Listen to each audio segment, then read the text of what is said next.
अध्याय 3। कर्म की गति, प्रकृति व प्रकार। श्लोक 1। कर्मयोग। अर्जुन उवाच। जायसी चेत कर्मणस्ते मता बुद्धिर्जनार्दन। तत्किन कर्मणि घोरे मा नियोज्यसि केशव। हे जनार्दन, यदि आप कर्म योग और ज्ञान योग इन दोनों में ज्ञान को उत्तम और श्रेष्ठ मानते हैं, तो फिर हे केशव, मैं किस लिए इस भयानक घोर युद्ध रूपी कर्म करने का जिम्मेवार बनूं। श्लोक 2। व्यामिश्रेण वाक्येन बुद्धि मोह्यसीव में। तदेकं वद निश्चित्य येन श्रेयो माप्नुयाम।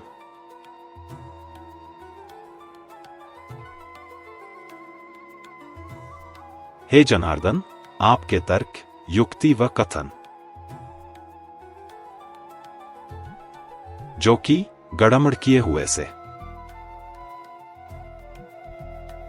मानो मुझे क्या करूं और क्या न करूं, इस कठिनाई में फंसी हुई मेरी बुद्धि को और भी जड़ीभूत और व्यामुग्ध कर रहे हैं। अत आप कृपा करके दोनों विषय में ज्ञान और कर्म के भेद के बारे में किसी एक का निश्चित करके वर्णन करें कि उनमें से कौन सा रास्ता मेरे लिए सर्वोत्तम है, जो नैतिक भी हो और कर्तव्य कर्म की दृष्टि से कल्याणकारी। श्लोक 3। श्री भगवानुवाच। लोकेस्मिन् द्विविद्या निष्ठा पुरा प्रोक्ता मया नघ। ज्ञानयोगेन सांख्याना कर्मयोगेन योगिनाम। श्री भगवान उवाच। हे पवित्र वीर अर्जुन, इस लोक में मानव जाति के लिए मैंने दो प्रकार के भक्ति, श्रद्धा, आस्था के मार्ग पहले से ही नियत किए हुए हैं। उनमें से एक तो ज्ञान योग साधना के द्वारा, जो कि गृहस्थ तार्किक विवेचकों के लिए सुलभ है, जबकि दूसरा कर्मयोग अर्थात आत्मसंयमी अवस्था रूपी साधन के द्वारा प्राप्त किया जा सकता है, और वो योगियों के लिए नियत है। श्लोक 4। न कर्मणाम नारंभान्नाश कर्मेम पुरुषोष्णुते न च संन्यासनादेव सिद्धिं समधिगच्छति।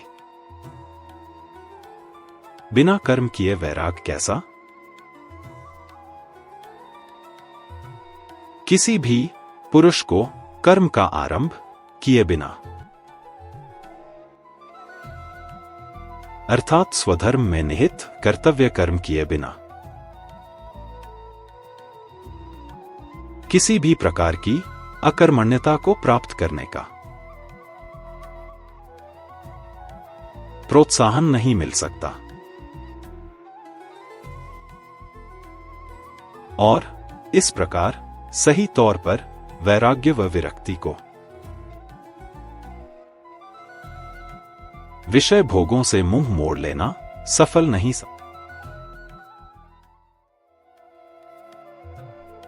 श्लोक 5। न ही कश्चित् क्षणमपि जातु तिष्ठत्य कर्मकृत्। कार्यते ह्यवशः कर्म सर्वः प्रकृति जैर्गुणः। निठल्ला रहना असंभव,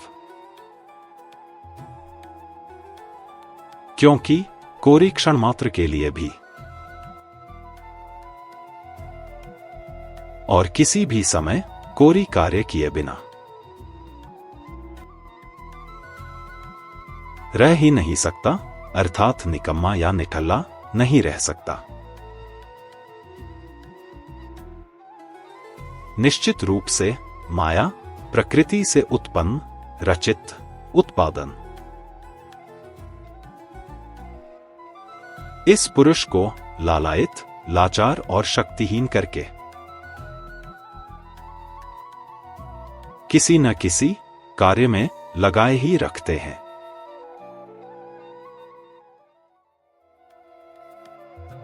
श्लोक 6।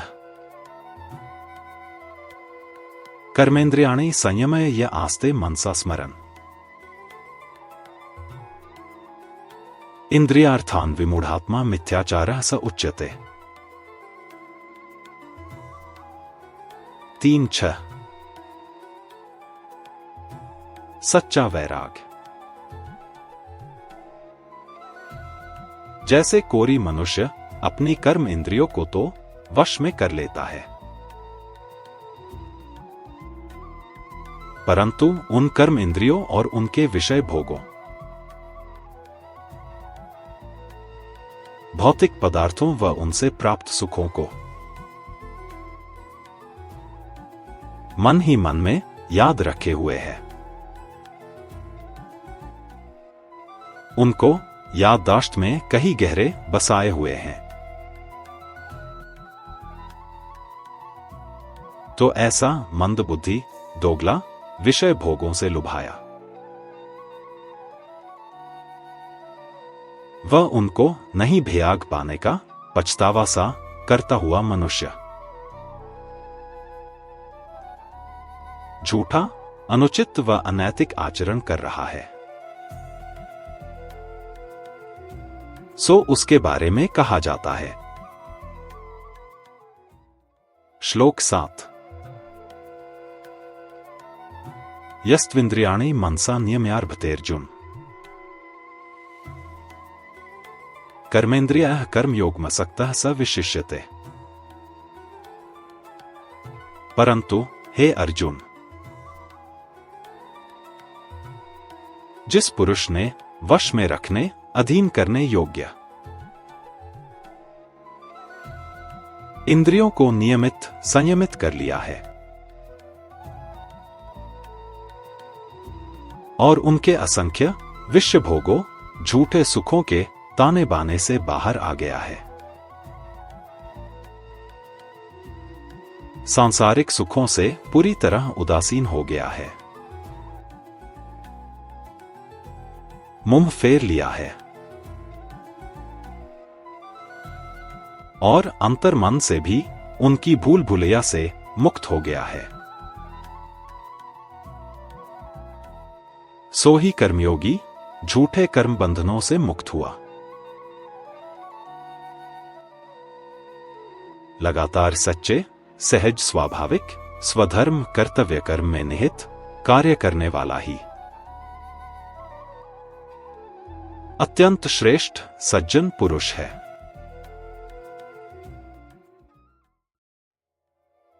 श्लोक 8।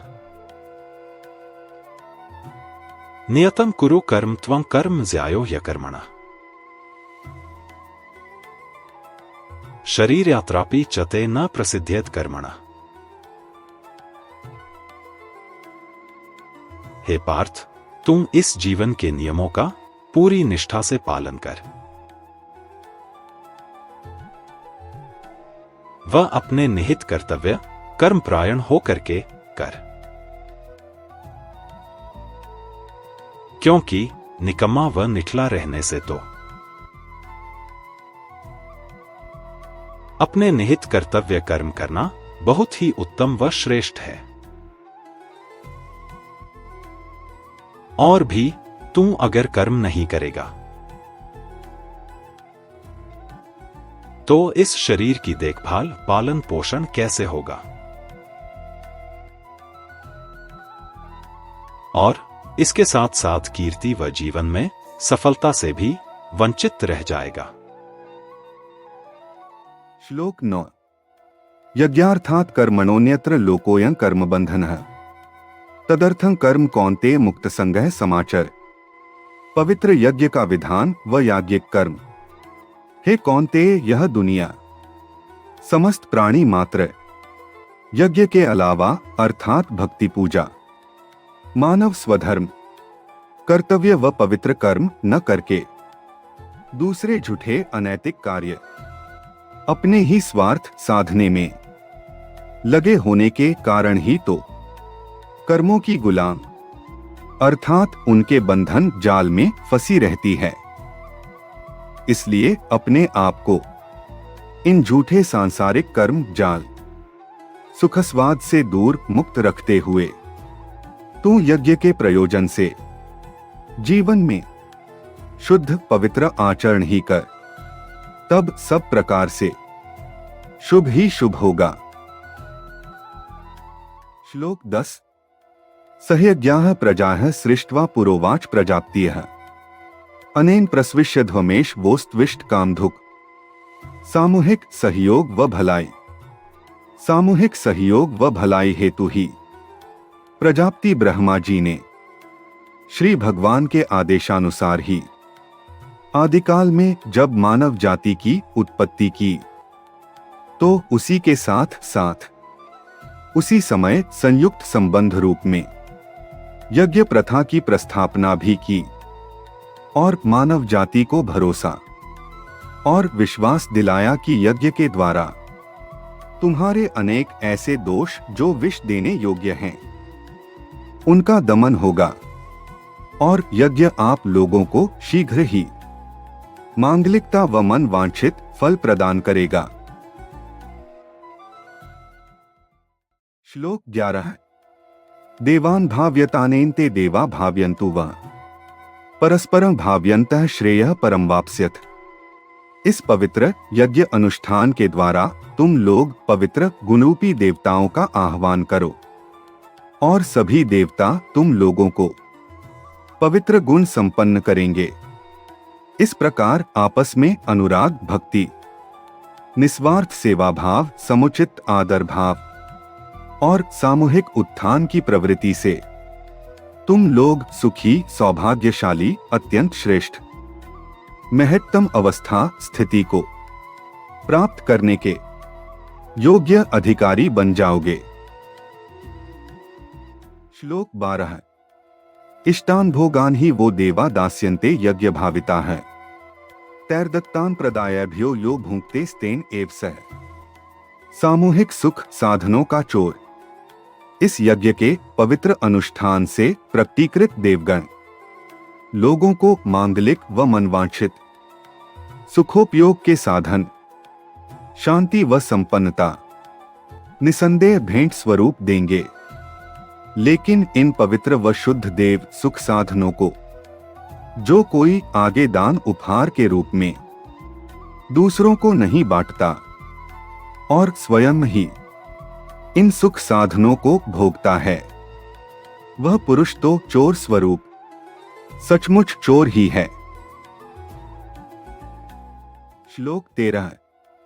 यज्ञशिष्टाशिनः संतो मुच्यन्ते सर्वकिल विषयः भुंजते ते त्वघन पापा ये पचन्त्यात्म कारणात्। पवित्र यज्ञ के अनुष्ठान से बचे हुए प्रसाद स्वरूप अन्न को ससम्मान दोनों हाथों से ग्रहण करके जो मिल बांटकर सामूहिक तरीके से उपभोग करते हैं, वे सब दोषों कष्टों से मुक्त हो जाते हैं।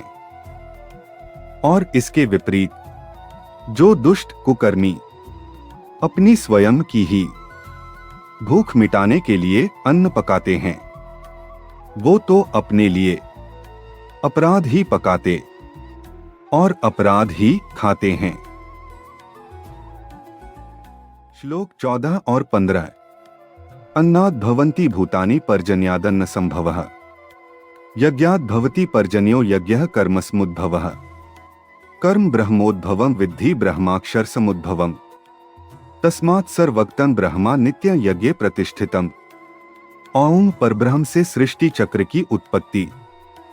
समस्त जीवधारी संसार अन्न से अस्तित्व में आए हैं, प्रकट हुए हैं।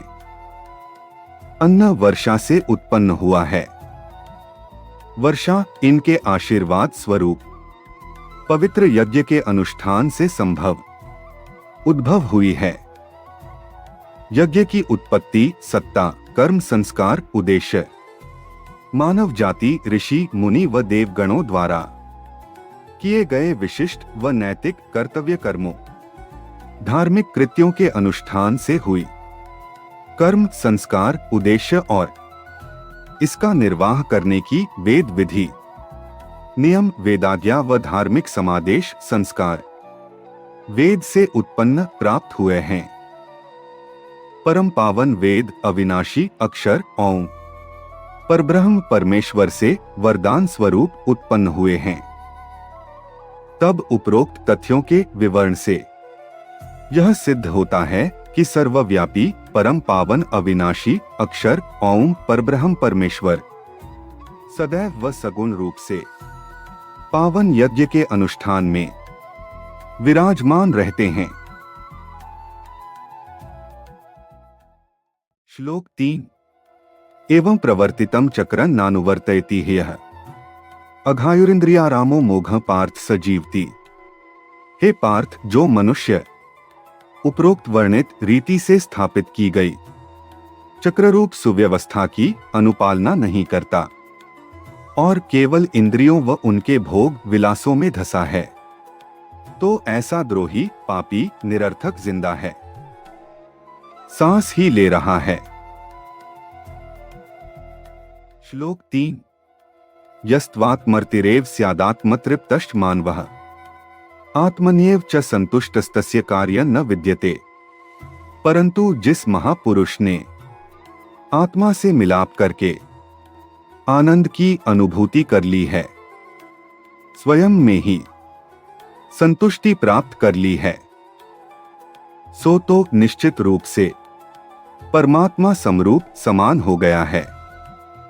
उस स्थिति में आत्मिक रूप से सर्वथा संतुष्ट हुए ऐसे परम संत के लिए कोई धार्मिक कार्य बंधन सीमा नहीं होते।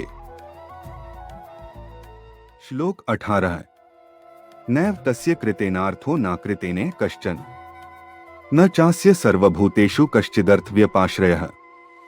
ऐसे संत पुरुष का सांसारिक ऐश्वर्य, सुखादि कर्मों से कोई किसी प्रकार का मनोरथ नहीं होता और वह इस लोक में किसी प्रकार के गलत अधर्मी कार्य भी नहीं करता और इसके अतिरिक्त वह संपूर्ण प्राणियों से किसी भी प्रकार के आर्थिक धन दौलत सुखादि के लिए कोई सहारा सहायता नहीं लेता। श्लोक 19 तस्मात् सक्तः सत्तं कार्यं कर्म समाचर असक्तो ह्याचरण कर्म परमाप्नोति पुरुषः। लोकाचार के कर्तव्य कर्म महत्ता।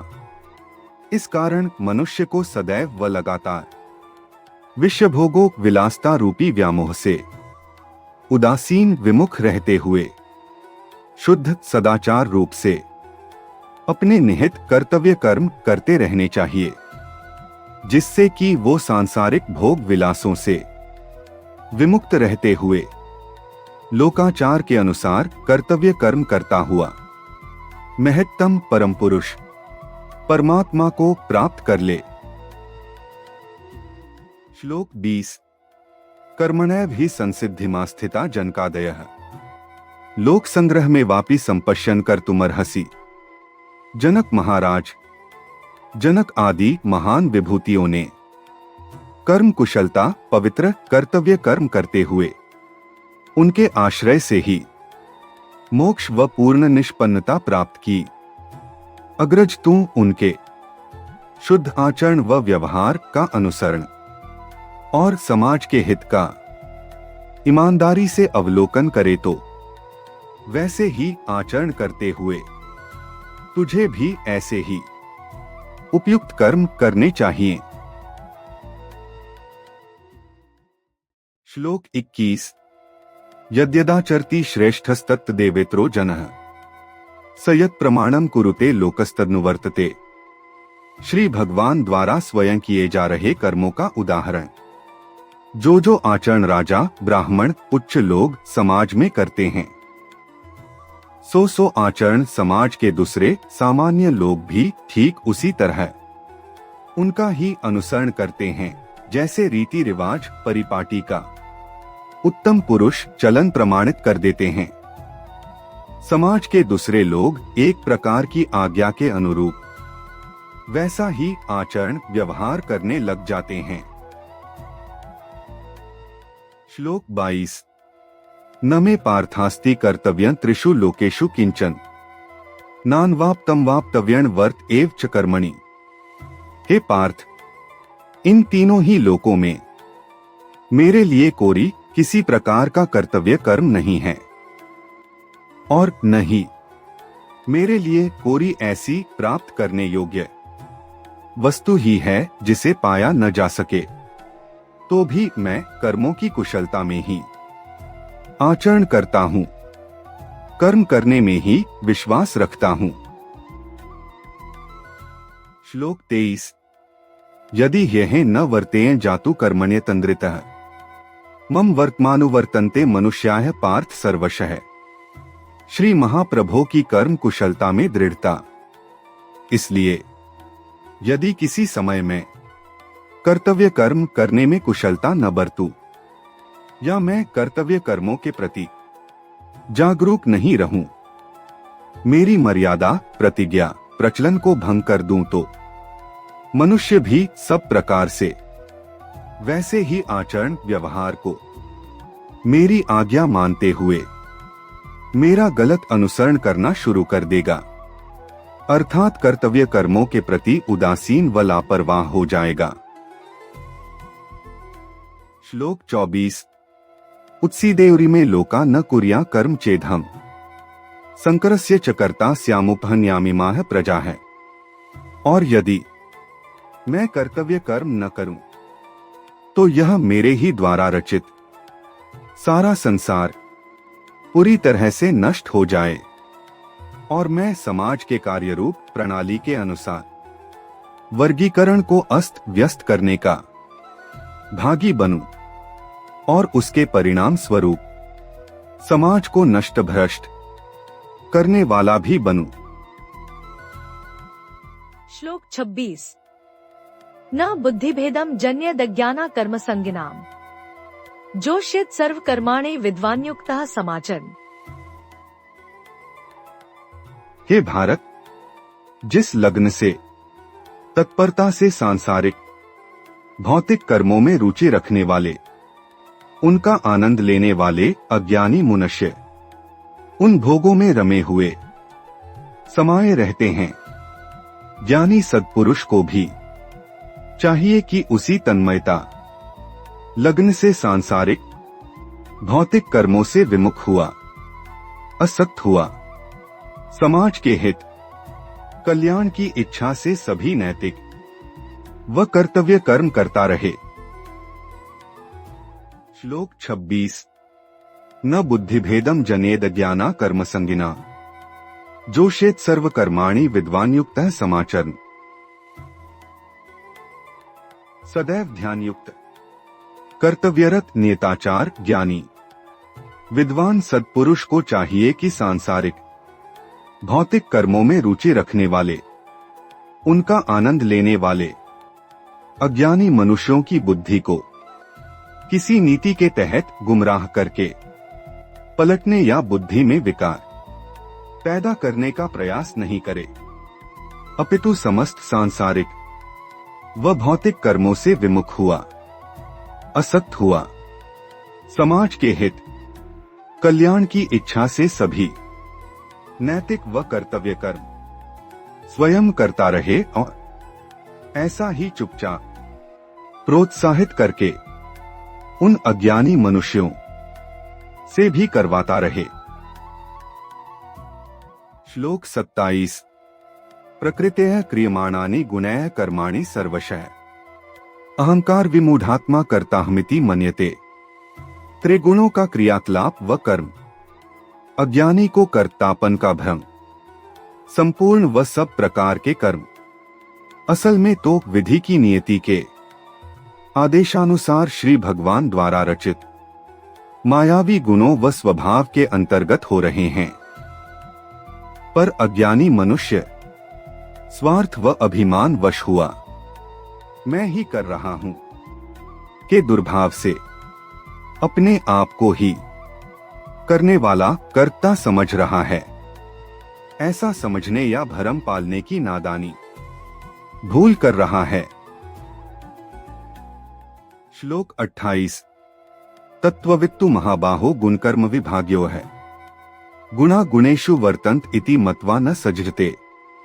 परंतु हे महाबाहो, जिस तत्वज्ञानी ने यह निश्चित रूप से पहचान लिया है कि विभिन्न गुण कर्म व उनकी गति नियम और माया प्रेरित गुणों से उपजते गुण ही एक दूसरे से उलझे हुए हैं, वह तत्वज्ञानी इस प्रकार इन सांसारिक व भौतिक कर्मों से विमुख रहता है, अर्थात इनमें नहीं फंसता।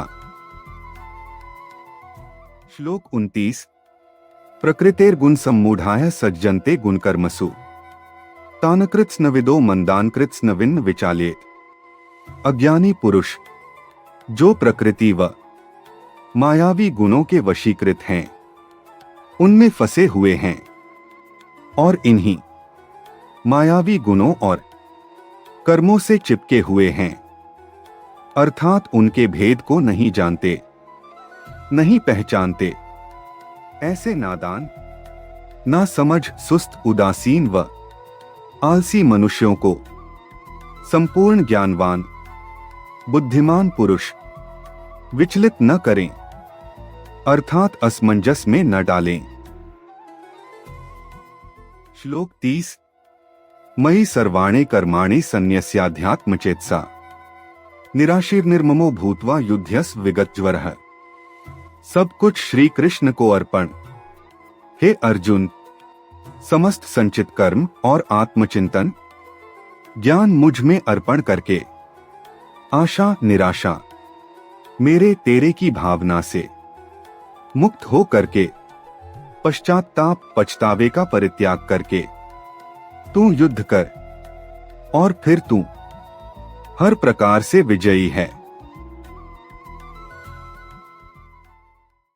श्लोक 31। ये में मतमिदं नित्यं नुतिष्ठन्ति मानवा है श्रद्धावंतों सुयंतो मुच्यन्ते तेपि कर्मभिः।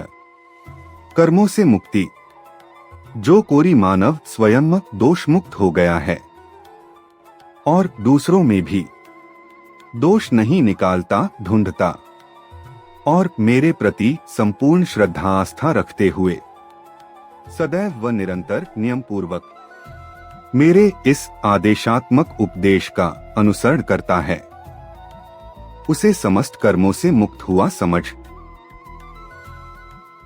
श्लोक 32। ये त्वेतद्भ्यसूयन्तो नानुतिष्ठन्ति मे मतम् सर्वज्ञान विमूढ़ांस्तान विद्धि नष्टांचेतसः। परंतु जो कोरी मानव स्वयं दोष मुक्त नहीं हुआ और दूसरों में भी दोष निकालता ढूंढता है और मेरे इस आदेशात्मक उपदेश का अनुसरण नहीं करता, उस मूर्ख जड़मती की संपूर्ण शिक्षा, विद्या, धार्मिक कृत्य व संस्कार ध्वस्त मृत ही समझो। श्लोक 33। सदृशं चेष्टते स्वस्याः प्रकृतेर्ज्ञानवान्पि प्रकृति यान्ति भूतानि निग्रह की करिष्यति। स्वाभाविक क्षमताओं मर्यादा का ज्ञान ज्ञानवान बुद्धिमान मनुष्य जिस कार्य अनुष्ठान को करते हैं, उसी के अनुरूप ही उसको संपूर्ण करने की चेष्टा प्रयत्न भी करते हैं। सभी प्राणी अपनी अपनी स्वाभाविक अवस्थादशा को प्राप्त होते हैं, अपने अपने स्वभाव के अनुरूप ही आचरण करते हैं, तो फिर अपनी स्वाभाविक सीमाओं को लांघने से क्या होगा? श्लोक 34। इंद्रियसेन्द्रियस्यार्थे रागद्वेषौ व्यवस्थितौ तयोर्न वशमागच्छेत्तौ ह्यस्य परिपंथिनः। मनेन्द्रिया व उनके विषयों का कार्यक्षेत्र, मुक्ति का सदैव प्रयास, विभिन्न इंद्रिया और उनके द्वारा विषय भोग की प्रवृत्ति, लालसा, उनकी चाह और मोह, दूसरों के प्रति ईर्ष्या, जलन, पछतावा आदि सदैव इंद्रियों में ही क्रम से निवास करते हैं, जमे रहते हैं। इंद्रियों और उनके विषय भोगों के वश में नहीं होना चाहिए, यहाँ तक कि उनकी प्राप्ति की लालसा के भी वश में नहीं होना चाहिए, क्योंकि ये ही मनुष्य के परम प्रतिद्वंदी शत्रु हैं, उसकी प्रगति में मुख्य बाधाएं हैं। श्लोक 35। श्रेयान् स्वधर्मो विगुणः परधर्मात् स्वनुष्ठितात् स्वधर्मे निधनं श्रेयः परधर्मो भयावहः। अपना कर्तव्य कर्म ही सर्वप्रथम और अति उत्तम, जिसका काम उसी को साजे। मानव को जन्म से प्राप्त स्वधर्म कर्तव्य कर्म पथ से भटकना नहीं चाहिए, चाहे वह गुण विहीन ही क्यों न हो। अच्छी प्रकार से आचरण में लाया गया या निभाया गया स्वयं का धर्म कर्तव्य कर्म दूसरे के धर्म से अधिक सुखी, सौभाग्यशाली और श्रेयस्कर है। किसी भी अवस्था दशा में अपने धर्म में तो मरना भी अधिक सुखी, सौभाग्यशाली और श्रेयस्कर है। इसके विपरीत दूसरों का धर्म कर्तव्य कर्म जोखिम भरा व भय पैदा करने वाला है। श्लोक 36। अर्जुन उवाच अथ केन प्रयुक्तोऽयं पापं चरति पुरुषः अनिच्छन्नपि वार्ष्णेय बलादिव नियोजितः। अर्जुन बोले, हे वार्ष्णेय, तो फिर यह मनुष्य न चाहता हुआ भी मानो जबरदस्ती लगाए हुए की तरह ये पाप कर्म क्यों और किस से प्रेरित होकर के या किसके कहने से करता है? श्लोक 37। श्री भगवानुवाच काम एष क्रोध एष रज्जो गुणसमुद्भवः महाश्नो महापापमा विध्येन्मेह वैरिणम्। श्री भगवान की उद्घोषणा। रज्जो गुण में फंसे, हे अर्जुन, रज्जो गुण से ही बहुत शीघ्र काम वासना, ऋक्षा, कामना की प्रवृत्ति, लालसा पैदा होती है। काम वासना, ऋक्षा, कामना की प्रवृत्ति, लालसा की पूर्ति में विघ्न पड़ने से उतनी ही शीघ्रता से क्रोध पैदा होता है, क्योंकि काम वासना ही सदैव स्वादु, कभी न संतुष्ट होने वाला अत्यंत पापयुक्त दुर्व्रत है, और इस रीति से यही प्राणी का एकमात्र घोर शत्रु है। श्लोक 38। धूमेनाव्रियते वह्निर्यथादर्शो मलेनच यथोल्बेनावृतो गर्भस्तथा तेनेद्मावृतम 3:38। काम वासना का बुद्धि को घेरना, उच्च कोटि का ज्ञान और निम्न श्रेणी के भोग, जैसे घूमता हुआ धुआं अग्नि को अस्थायी रूप से अपने में लपेट लेता है, और जैसे दर्पण को धूल व मैल ढक लेता है, अर्थात इनको अस्थायी रूप से धुंधला निष्प्रभ कर देता है, और जैसे गर्भ में भ्रूण घूमता रहता है, ठीक वैसे ही उसी प्रकार मनुष्य का ज्ञान, बुद्धि, विवेक भी काम वासना के इर्द गिर्द ही चक्कर काटता है, घूमता रहता है, अर्थात वह उच्च कोटि का ज्ञान, बुद्धि, विवेक उस निम्न श्रेणी के भोग विलास में लीन हो करके भ्रष्ट हो जाता है, उसके अतिरिक्त। श्लोक 39। आवृतं ज्ञान में तेन ज्ञानिनो नित्य वैरिणा कामरूपेण कौन्तेय दुष्पूरेणान लेंच। लौट लौट कर, घूम घूम के आता काम। हे कौन्तेय, लौट लौट कर, घूम घूम करके आने वाली यह काम वासना की लालसा प्रवृत्ति ज्ञानियों बुद्धिमानों का भी घोर व चिरस्थायी शत्रु है। मनुष्य के ज्ञान बुद्धि विवेक को घेरे ही रहता है और यह कामोन्माद उस प्रचंड कामरूपी अग्नि के समान है जिसे अगर काम वासना की चाह लालसा रूपी ईंधन मिलता रहे तो कभी शांत संतुष्ट होता ही नहीं। श्लोक 40 इंद्रियाणि मनो बुद्धिरस्याधिष्ठान मुच्यते एतैर्विमोह्यत एष ज्ञानमावृत्य देहिनम्। काम वासना के निवास स्थान शरीर की विभिन्न इंद्रियां मन और बुद्धि इस काम वासना लालसा के निवास स्थान कहे जाते हैं। इस प्रकार यह काम वासना मनुष्य के ज्ञान बुद्धि विवेक को लांघ करके उसे विषाक्त भ्रष्ट करके जीवात्मा को भी भ्रमित व व्यामोहित करता है। श्लोक 41 तस्मात् त्वमिन्द्रियाण्यादौ नियमय भर्तर्षभ पापमान प्रजिह्येनम् ज्ञान विज्ञान नाशन। हे भर्तर्षभ सर्वप्रथम तू इन विभिन्न इंद्रियों पर नियंत्रण कर और तत्पश्चात ज्ञान बुद्धि विवेक शक्ति के घोर शत्रु को नष्ट करने वाले इस महापापी दुर्व्रत काम वासना का निस्संदेह ही परित्याग कर दे और ज्ञान बुद्धि विवेक शक्ति को प्रज्वलित कर ले। श्लोक 42 इंद्रियाणि पराण्याहुरिन्द्रियेभ्यः परं मनः मनसस्तु परा बुद्धिर्यो बुद्धेः परस्तु सः। आत्मा बुद्धि मन इंद्रिया और शरीर की स्थिति शरीर की विभिन्न इंद्रियां शरीर से सर्वोपरि हैं और उसकी सीमाओं से बहुत आगे हैं।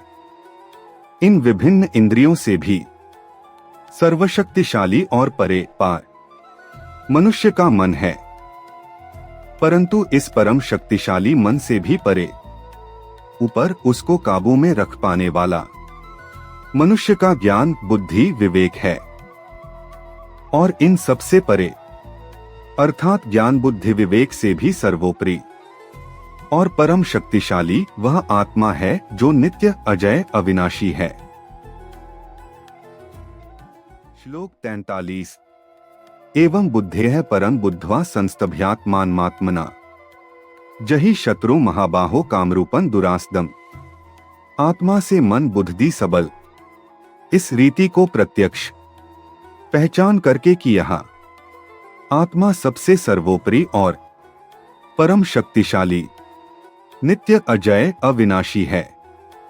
अपने सबल व दृढ़ किए हुए मन और बुद्धि से अपने आप को जागृत करके हे महाबाहो तू अपने आत्मबल से इस कामरूपी दुष्ट दुर्व्रत अहंकारी घोर धृष्ट शत्रु से किनारा कर ले, इससे छुटकारा पा ले। ओम तत्सदिति श्रीमद्भगवद्गीता सूपनिषत्सु ब्रह्म विद्याया योग शास्त्रे श्री कृष्णार्जुन संवादे कर्मयोगो नाम तृतीयोऽध्यायः।